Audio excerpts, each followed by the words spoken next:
ஹரே கிருஷ்ணா. ஓம் நமோ பகவத்தே வாசுதேவாய. ஹரே கிருஷ்ணா.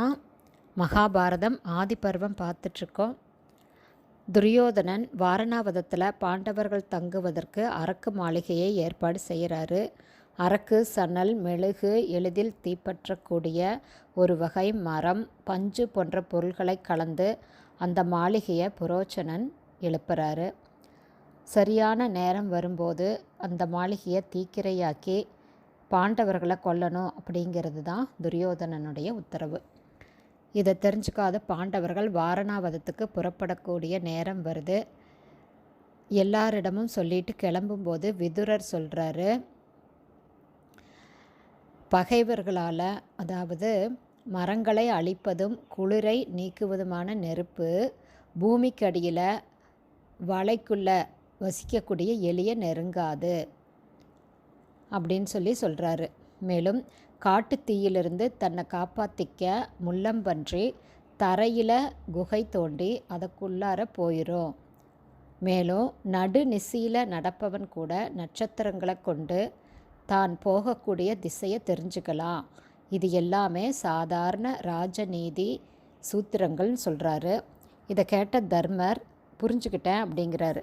அப்போ பாண்டவர்கள் கிளம்புறாங்க.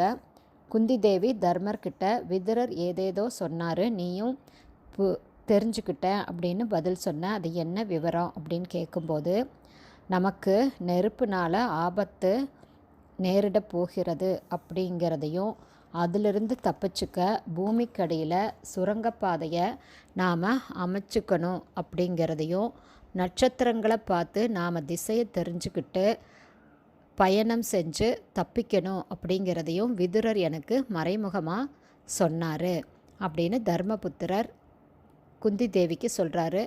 பாண்டவர்கள் எல்லாருமே வாரணாவதம் போய் சேர்றாங்க.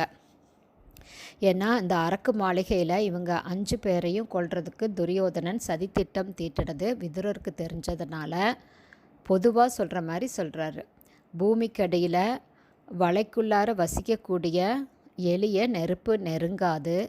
மேலும் காட்டுத்தீயிலிருந்து தன்னை காப்பாற்றிக்க முள்ளம்பன்றி தரையில் குகை தோண்டி அதுக்குள்ளார போயிடும்.